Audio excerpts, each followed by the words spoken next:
சிறிய விளம்பர இடைவெளியை தொடர்ந்து நாங்கள் மீண்டும் செய்திகளோடு இணைந்திருக்கின்றோம். இனி உட்பக்கங்கள் இருக்கின்ற செய்திகளுக்கு செல்லலாம். காலைக்கதிர் நாளிதழை பார்க்கின்றோம். புதிய அரசமைப்பில் சிறுபான்மையினர் கோருவது தங்களின் மத சுதந்திர உரிமையே அமைச்சர் அர்ஜுன ரணதுங்க சொல்கின்றார் என்று அந்த செய்தி அவ்வாறு எழுதப்பட்டிருக்கிறது. வீட்டு திட்ட பயனாளிகள் தெரிவில் அநீதி, மன்னாரில் கவனஈர்ப்பு போராட்டம் நடைபெற்றிருப்பதாகவும் பார்க்கின்றோம். செய்தியிலே பாழடைந்த வீட்டில் முனகல் கேட்டது, பே என பயந்து நாங்கள் ஓடினோம். வித்யா படுகொலை வழக்கில் 13 வயது சிறுவன் சாட்சியம் அளித்திருக்கின்றான் என்று இந்த செய்தி அவ்வாறு எழுதப்பட்டிருக்கிறது. இது தொடர்பான விரிவான செய்தி எங்களுடைய பிரதான செய்தி அறிக்கையிலும் இரவு நேரத்திலே நாங்கள் தந்திருந்தோம். அந்த செய்தியும் இங்கே காலைக்கதிரிலே உட்பக்கத்திலே இருக்கிறது. செல்வம் அடைக்கலநாதன் எம்பி அனுராதபுரம் நீதிமன்றில் ஆஜர், பிணையில் விடுவித்தார் நீதிபதி என்றும் இருக்கிறது.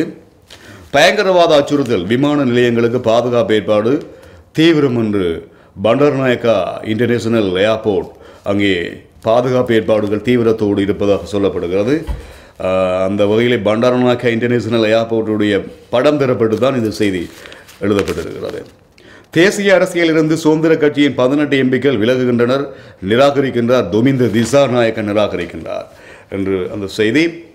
83ஆம் ஆண்டு கலவரம் நடக்காமல் இருந்திருந்தால் இப்போது தமிழில் பேசியிருப்பேன், மட்டக்களப்பில் மகிந்த தேசப்பிரிய சொல்லியிருக்கின்றார் என்று இதில் இருக்கிறது அந்த செய்தி.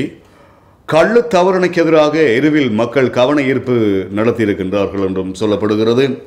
வடக்கு கிழக்கு மாகாண சபைகள் தனிநாட்டை அமைப்பதற்கு திட்டம், நாடாளுமன்ற உறுப்பினர் விமல் வீரவன்ச குற்றம் சாட்டுகின்றார் என்று குறிப்பிடப்படுகிறது செய்தியிலே. சாவகச்சேரி நகர் புலியடி சந்தியில் பாதுகாப்பான ரயில் கடவை தேவை, அங்கஜன் ராமநாதனிடம் கோரிக்கை ஒன்று விடப்பட்டிருக்கிறது. சாவகச்சேரி ஆதர வைத்தியசாலைக்கு அருகில் உள்ள புலியடி சந்தியில் பாதுகாப்பான ரயில் சேவை அமைத்து தாருங்கள் என்று. அமைச்சரவை தீர்மானங்கள் இனி ஊடகங்களுக்கு வழங்கப்பட மாட்டா, அரசு தகவல் திணைக்களம் அதிரடியாக முடிவெடுத்திருக்கிறது. வடக்கின் அரசியல் தளம்பல் நிலையால் அனைத்து பணிகளிலும் பின்னடைவு, வீதி திறப்பு நிகழ்வில் அமைச்சர் டெனிஸ்வரன் சொல்கின்றார் என்று இங்கே சொல்லப்படுகிறது. ஐநாவின் விசேட நிபுணர் மூவர் இலங்கைக்கு விரைவில் வருவர், அரசாங்கத்தின் பொறுப்புக்கூறல் தொடர்பில் ஆராய்வதற்காக விரைவிலே அவர்கள் வருவார்கள் என்றும் இங்கே சொல்லப்படுகிறது. தாயக உறவுகளுக்கு எம்மாலான உதவிகளை வழங்குவதற்கு அனைவரும் முன்வர வேண்டும். லண்டன் சிவன் அறக்கட்டளை கிளை நடத்திய சங்கீத இசை கச்சேரியில் சுவிஸ் கவுன்சிலர் கருத்தொன்றை வெளியிட்டிருக்கின்றார் என்று இதிலே சொல்லப்படுகிறது.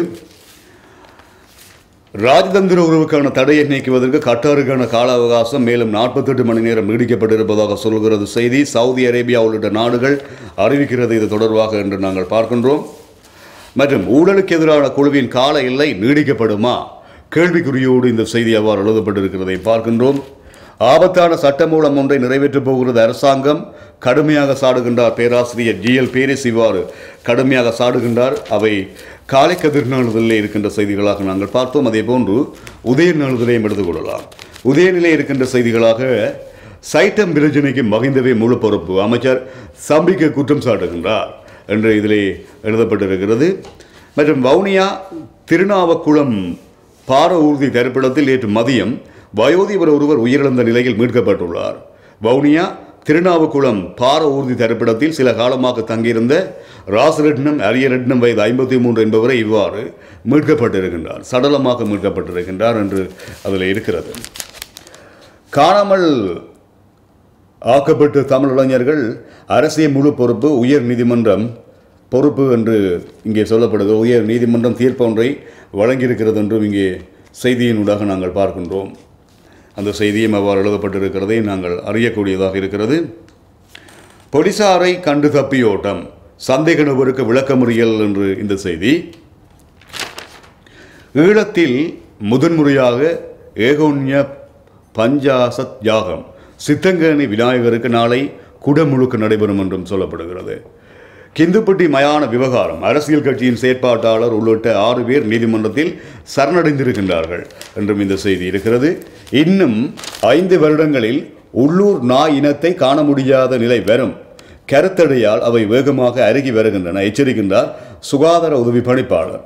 உள்ளூர் வளர்ப்பு நாய்களை உரிய வகையில் பராமரிக்காது போனால் எதிர்வரும் 5 வருடங்களில் உள்ளூர் நாய்களின் இனமே இல்லாது போய்விடும் என்று யாழ்ப்பாணம் மாவட்ட கால்நடை உற்பத்தி சுகாதார திணைக்களத்தின் உதவி பணிப்பாளர் வக்சலா அமிர்தலிங்கம் எச்சரித்துள்ளார். நீர்வரப்பு நோயை கட்டுப்படுத்துவதற்கு அரசாங்கம் தற்போது பல்வேறு செயற்பாடுகளை முன்னெடுத்துள்ளது. நோய் வராமல் பாதுகாப்பதற்கான ஊசி போடுதல் தொடர்கிறது. சாலைகளில் அதிகளவான நாய்கள் அலைந்து திரிவதால் அது ஒருவரை கடிப்பதன் ஊடாகவும் நோய் பரவும். இதனால் நாய்களுக்கான கருத்தடை சிகிச்சையும் மேற்கொள்ளப்பட்டு வருகிறது. இவ்வாறு கருத்தடை மேற்கொள்ளப்படும் நடவடிக்கை தொடர்ந்து இடம்பெறுமாயின் இன்னும் 5 வருடங்களில் உள்ளூர் நாய்களின் இனத்தையே காண முடியாது என்று இந்த செய்திகளை நாங்கள் பார்க்கின்றோம். கிளிநொச்சியில் 36 குடும்பங்களின் காணிகள் பறிப்பு. அரசாங்கம் அது தொடர்பாக எதுவித நடவடிக்கையும் எடுக்கவில்லை என நாடாளுமன்ற உறுப்பினர் ஸ்ரீதரன் குற்றம் சாட்டுகின்றார் என்று இந்த செய்தி இருக்கிறது. ஆபத்தான சட்ட விரைவில் நிறைவேறும். ஜிஎல் பீரிஸ் எச்சரிக்கை ஒன்றை விடுக்கின்றார். நல்லிணக்கத்திற்கான ஆளுநரை கிழக்கில் நியமிக்க வேண்டும். அரசாங்கத்திடம் புத்திஜீவிகள் கோரிக்கை ஒன்றை விடுத்திருக்கின்றார்கள். பௌத்தத்தை போன்று ஏனைய மதங்களுக்கும் உரிய இடம் வேண்டும். அது சிறுபான்மை மக்களின் எதிர்பார்ப்பு என்கின்றார் அமைச்சர் அர்ஜுன ரணதுங்க. இவ்வாறு சொல்கின்றார் என்று இங்கே சொல்லப்படுகிறது. கூட்டாட்சிக்கு மக்கள் ஆணை வழங்கவில்லை. நிறைவேற்று அதிகார அரச தலைவர் முறைமையை நீக்கவே வாக்களித்தனர் என்கின்றார் முன்னாள் ஜனாதிபதி மஹிந்த ராஜபக்சே. இவ்வாறு சொல்கின்றார் என்று இங்கே சொல்லப்படுகிறது. சோதனை மிக்க தமிழர்களது எதிர்காலம் இந்துமதியின் பார்வையிலே இந்த அரசியல் கட்டுரை ஒன்று காணக்கூடியதாக இருக்கிறது. அதிலே வடக்கு முதலமைச்சருக்கு எதிரான நம்பிக்கையில்லா தீர்மானம் கொண்டு வரப்பட்டதின் நோக்கம் தொடர்பாக மக்களில் அநேக மாணவர்களுக்கு எதுவும் தெரியவில்லை என்பதுதான் உண்மை என்று அங்கே இந்துமதியின் இந்த கட்டுரையிலே முதன்மையாக அந்த கருத்து அங்கே முதன்மைப்படுத்தப்பட்டு அந்த கட்டுரை நீண்டு செல்வதையும் பார்க்கக்கூடியதாக இருக்கிறது. சேரலாதன் அவர்களுடைய பார்வையிலே மஹிந்தவின் பார்வையில் பாகிஸ்தான் பரிசுத்தவாதி என்று அங்கே முன்னாள் ஜனாதிபதி மஹிந்த ராஜபக்ச அவர்கள் ஜனாதிபதியாக இருந்த காலப்பகுதியிலே பாகிஸ்தான் பிரதமர் நவாப் ஷெரீப் அவர்களை அந்த காலப்பகுதியிலே தான் ஜனாதிபதியாக இருந்த காலப்பகுதியிலே சந்தித்திருந்தார். ஆகவே அவர்கள் அன்றைய காலப்பகுதியில் சந்தித்த படத்தை இங்கே முதன்மைப்படுத்தி மஹிந்தவின் பார்வையில் பாகிஸ்தான் பரிசுத்தவாதி என்று சேரலாதன் அவர்களுடைய பார்வையிலே அந்த வெளியுலக கட்டுரை வெளிவந்திருப்பதை நாங்கள் பார்க்கின்றோம். அவை இங்கே உதயநாளில் இருக்கின்ற செய்திகளாக நாங்கள் பார்த்தோம். சரி, அடுத்ததாக நாங்கள் வலம்புரி நாளிதழில் இருக்கின்ற உட்பக்கங்கள் இருக்கின்ற செய்திகளுக்கு செல்லலாம். வலம்புரியில் என்னென்ன செய்திகள் இருக்கிறது என்றை நாங்கள் பார்க்கின்றோம். உள்ளே 27 வருடங்களின் பின்னர் நேற்று மயிலடி துறைமுகத்தில் மக்கள் என்று அங்கே மக்கள் மிகவும் மகிழ்ச்சி பிரவாகத்தோடு துளைத்திருக்கின்ற படங்கள் எல்லாம் தரப்பட்டு இந்த செய்தியை நாங்கள் பார்க்கின்றோம். இலங்கையின் மொத்த மீன்பிடி உற்பத்தியில் 1/3 பங்கினை தன்னகத்தை கொண்டிருந்த மயிலடி துறைமுகமும் 54 ஏக்கர் நிலப்பரப்பும் நேற்றைய தினம் இராணுவ கட்டுப்பாட்டிலிருந்து விடுவிக்கப்பட்டிருக்கிறது. இந்த விடுவிப்பு நிகழ்வு காலை 9:30 மணியளவில் மயிலடியிலே நடைபெற்றது. இந்த நிகழ்வில் யாழ் மாவட்ட கடற்படை தளபதி மேஜர் ஜெனரல் தர்சன கெட்டியார் ஆட்சி, தமிழ் தேசிய கூட்டமைப்பின் பாராளுமன்ற உறுப்பினர் M.A. சுமந்திரன், அரசாங்க அதிபர் வடக்கு மாகாண சபை உறுப்பினர் இம்மானுவேல் ஆர்னோல்ட் மற்றும் பல அரச பிரமுகர்களும் அங்கே கலந்து கொண்டிருந்தார்கள் என்று இதில் சொல்லப்படுகிறது. பிரபாகரனின் பெரியப்பாவாக தனி ஈழ கனவில் வடமாகாண முதல்வர் விக்னேஸ்வரன் உள்ளார். ஒற்றையாட்சிய அரசாங்கத்தின் நிலைப்பாடு அமைச்சர் S.P. திசாநாயக்க சொல்கின்றார். தமிழ் மக்களிடத்தில் பிரபலமாகும் நோக்கிலேயே வடமாகாண முதலமைச்சர் நாட்டை பிளவுபடுத்துவது குறித்து பேசுகின்றார்.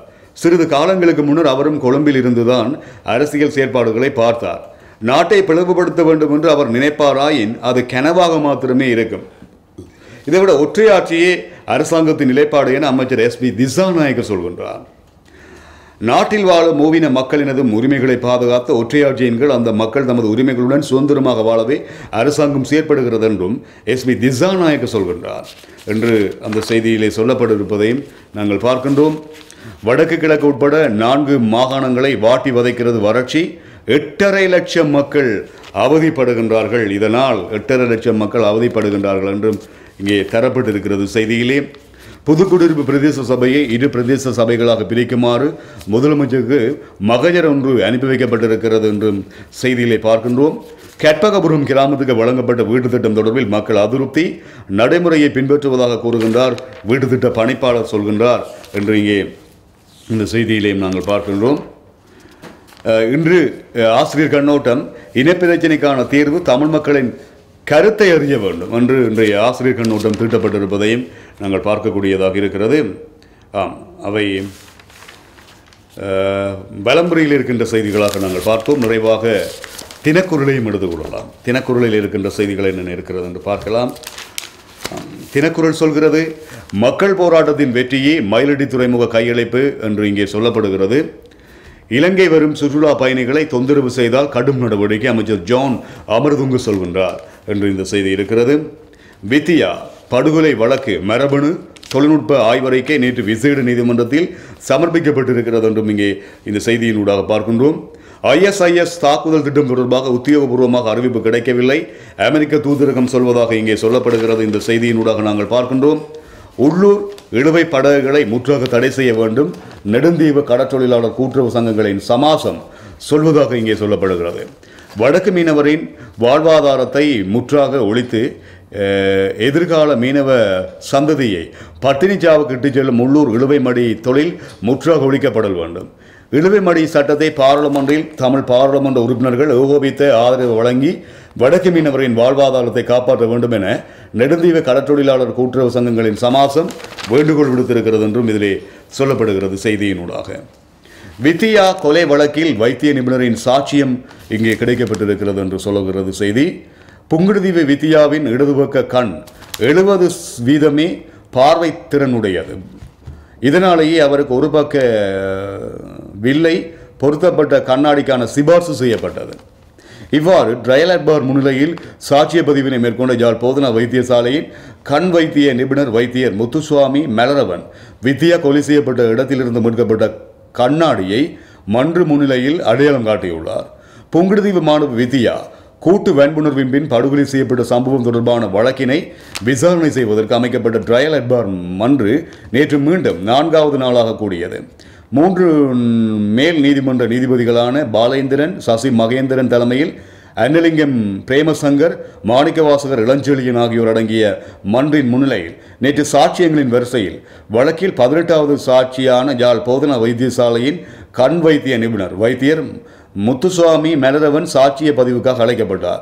இவரது சாட்சியத்தை அரசு சட்டவாதி நாகரட்னம் நிசாந்தனுடனும் ஏனைய அரசு சட்டவாதிகள் குழுவினருடனும் சட்டம் அதிபர் திணைக்கள பிரதி சொலிசிட்டர் ஜெனரல் குமாரரட்னம் நெறிப்படுத்தியுள்ளார் என்று இங்கே நீண்டு செல்வதையும் நாங்கள் பார்க்கக்கூடியதாக இருக்கிறது செய்தியின் ஊடாக. 27 வருடங்களின் பின்னர் மீண்டது மயிலடி துறைமுகம் என்று மயிலடி துறைமுகத்தினுடைய காட்சி படங்களும் இங்கே தரப்பட்டிருக்கிறது தினக்குரலிலும். இராணுவத்தினரால் தென்னியன்குளம் பகுதிகள் சிரமதானம் மூலம் துப்புரவு செய்யப்படுவதாகவும் சொல்லப்படுகிறது. செய்தி அவ்வாறு எழுதப்பட்டிருப்பதையும் பார்க்கின்றோம். கட்டட திறப்பு விழாவும் தன்னியக்க நூலக சேவை அங்குராப்பன நிகழ்வும் என்று ஒரு செய்தி அங்கே எழுதப்பட்டிருக்கிறதையும் அறியக்கூடியதாக இருக்கின்ற அதேவேளை ராஜீவ் கொலையில் குற்றம் சாட்டப்பட்ட சுப்பிரமணியன் பாராளுமன்ற உறுப்பினர் அப்பாவி தமிழர்கள் சிறையில் என்று இந்த செய்தி இந்திய செய்தியின் பக்கத்திலே இருக்கிறது. சொத்து குவிப்பு வழக்கு தீர்ப்பில் சிறை தண்டனையை ரத்து செய்ய கோரும் சசிகலா மனு மீது விசாரணை என்று எழுதப்பட்டிருக்கிறது. அதிலே சொத்து குவிப்பு வழக்கில் தண்டனை பெற்றுள்ள சசிகலா, இளவரசி சுதாகரன் ஆகியோர் தங்களுக்கு வழங்கப்பட்ட தண்டனையை மறு சீராய்வு செய்ய கோரி உச்ச நீதிமன்றத்தில் தாக்கல் செய்த மனு மீதான விசாரணை நாளை மறுதினம் வியாழக்கிழமை இடம்பெற இருக்கிறது என்று அந்த செய்தி இந்திய செய்திகளின் பக்கத்தில் இருக்கிறது. மற்றும் வெளிநாட்டு அமைச்சுக்கள் ஒத்தர் சபை ஒன்றிணைந்த எதிர்க்கட்சி வழக்கு தாக்கல் செய்திருக்கிறது என்றும் இந்த செய்தியினூடாக பார்க்கின்றோம். நல்லாட்சி அரசிலும் முல்லை மீனவர் பிரச்சனைக்கு தீர்வு கிடைக்கவில்லை என்றும் ஒரு செய்தி இருக்கிறது. அதிலே நல்லாட்சி அரசிலும் கூட முல்லைத்தீவு கடற்றொழிலாளர்களின் பிரச்சனைகளுக்கு இதுவரை தீர்வு கிளவையும் கிடைக்கவில்லை என முல்லைத்தீவு கடற்றொழிலாளர்கள் தெரிவித்துள்ளனர். முல்லைத்தீவு மாவட்டத்தின் நல்லதண்ணி தொடுவாய் தொடக்கம் பேப்பாறைப்பட்டி வரைக்குமான சுமார் 73 கிலோமீட்டர் நீளமான கரையோர பகுதிகளில் வாழ்ந்து வரும் சுமார் 4600க்கும் மேற்பட்ட கடற்றொழில் குடும்பங்களின் தொழில் நடவடிக்கைகள் பாதிக்கப்படும் வகையில் தடை செய்யப்பட்ட தொழில் நடவடிக்கைகள் மற்றும் வெளிமாவட்ட மீனவர்களின் அத்துமீறிய தொழில்கள் இடம்பெற்று வருகின்றன. இதனால் தமக்கான தொழில்களை மேற்கொள்வதற்கு ஏதுவான சூழலை ஏற்படுத்தி தருமாறு இந்த பகுதி கடற்றொழிலாளர்கள் கோரிக்கை விடுத்து வருகின்றார்கள் என்றும் இதில் எழுதப்பட்டிருக்கிறது செய்தியிலே. அக்கராயன் பிரதேச மருத்துவமனையில் ஆளணி நெருக்கடி, கிளிநொச்சி பிராந்திய சுகாதார பணிப்பாளர் உடன் நடவடிக்கை எடுக்க வேண்டும் என்றும் இந்த செய்தியிலே கேட்கப்பட்டிருக்கிறது. நீர்த்தேக்கத்தை உருவாக்கும் வேலை திட்டம் இதுவரையில் முன்னெடுக்கப்படவில்லை, வெண்ணேரிக்குளம் விவசாயிகள் தெரிவிக்கின்றார்கள் என்றும் அந்த செய்தியிலே நாங்கள் பார்க்கின்றோம். திருவையாறு ஏற்று நீர்ப்பாசன திட்ட அபிவிருத்தி வேலைகள் முன்னெடுக்கப்பட்டிருக்கிறது என்றும் இந்த செய்தியிலே நாங்கள் பார்க்கக்கூடியதாக இருக்கிறது. மற்றும் யாழ்ப்பாண கல்லூரி ஆசிரியர்களுக்கு குறுங்கால பயிற்சி இந்தியாவில் துணை தூதுவர் நடராஜன் சொல்கின்றார். வட்டுக்கோட்டை யாழ்ப்பாண கல்லூரியில் கற்பிக்கும் ஆசிரியர்களுக்கு விரைவில் 1 மாத குறுகிய கால பயிற்சியை இந்தியாவில் வழங்குவதற்கு உதவுவேன்.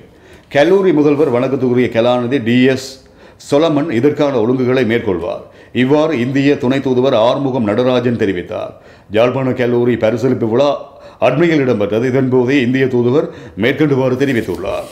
இதன்போது இந்திய துணை தூதுவர் மேலும் தெரிவிக்கையில், வருடாந்தம் மருத்துவம் தவிர்ந்த ஏனைய பல மருத்துவம், பொறியியல், கணினி, விஞ்ஞானம், கலை, வர்த்தகம், நடனம், பாட்டு உள்ளிட்ட துறைகளில் 700க்கும் மேற்பட்ட புலமை பரிசுகள் உள்ளன. ஆனால் சொற்ப மாணவர்களே வடக்கிலிருந்து இந்த புலமை பரிசுகளுக்கான விண்ணப்பத்தை செய்கின்றார்கள். நான் விரைவில் யாழ்ப்பாண கல்லூரி ஆசிரியர்களுக்கு கணினி, ஆங்கிலம் உள்ளிட்ட விசேட துறைகளில் 1 மாதம் இந்தியாவில் கற்பதற்கு முழுமையான நிதி பங்களிப்பை வழங்குகின்றேன். அத்துடன் இந்தியா சென்று வருவதற்கான விமான டிக்கெட்டையும் இலவசமாக நான் பெற்றுத்தருகின்றேன். ஆசிரியர்களை தயார்படுத்துமாறு நான் அதிபர் வணக்கத்துக்குரிய சொலமன் அவர்களை கேட்டுக்கொள்கின்றேன் எனவும் இந்திய துணை தூதுவர் நடராஜன் அவர்கள் தெரிவித்திருக்கின்றார் என்று அங்கே அந்த செய்தியினூடாக நாங்கள் பார்க்கின்றோம். அவை தினக்குரல் நாளிதழில் இருக்கின்ற செய்திகளாக நாங்கள் பார்ப்போம். சரி, அந்த செய்தியின் பார்வையோடு இந்த DDTவினுடைய நாளிதழ்கள் நேரம் செய்திகளின் பார்வையும் நாங்கள் நிறைவுக்கு கொண்டு வர இருக்கின்றோம். மீண்டும் நாளைய நாள் வளைவை போன்று உங்கள் அனைவரையும் சந்திக்கும் வரை இன்றைய நாளில் எனக்கு தொழில்நுட்பத்தில் உதவி செய்து கொண்டிருக்கின்றார் நண்பர் சிவதுஷ்யந்தன், ஒளிப்பட தொகுப்பிலே பகீரதன், ஒளிபரப்பிலே செந்தூரன் கலைவாணன். இவர்களுக்கு நன்றிகள் தெரிவித்துக் கொண்டு உங்களிடமிருந்து விடைபெற்று செல்லும் நான் ஜே நிக்சன். வணக்கம் நேயர்களே.